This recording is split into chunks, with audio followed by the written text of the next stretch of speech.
आदेश आले, अफवा आल्या, रंगीबिरंगी झेंडे आले, दगडासोबत धोंडे आले, कळपा कळपा न गेंडे आले, धर्मासाठी कडवे आले, मतांसाठी भडवे आले.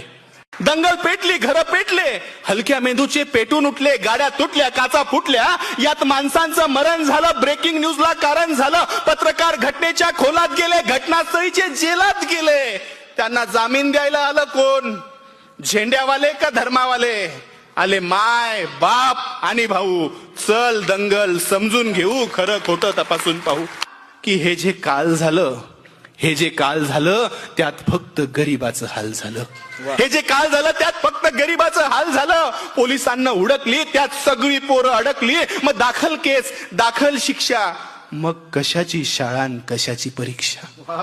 मग पोलीस स्टेशनात गाड्या आला, दंगल पेटवणारा भाड्या आला, त्यांची आपापसात मीटिंग झाली, आतल्या आत सेटिंग झाली, पैशानं कोंडी फुटली, पुढाऱ्यांची पोरं सुटली. असं सगळं घडतं दंगलीच्या भोवताल.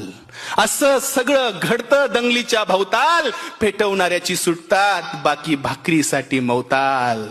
आता त्यांच्या ढुंगणावर जेलात रोज कचून दंडे पडतात. पेटवणाऱ्याची सुटली, बाकी सालोसाल सडतात.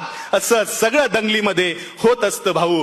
चल दंगल समजून घेऊ, खरं खोटं तपासून पाहू.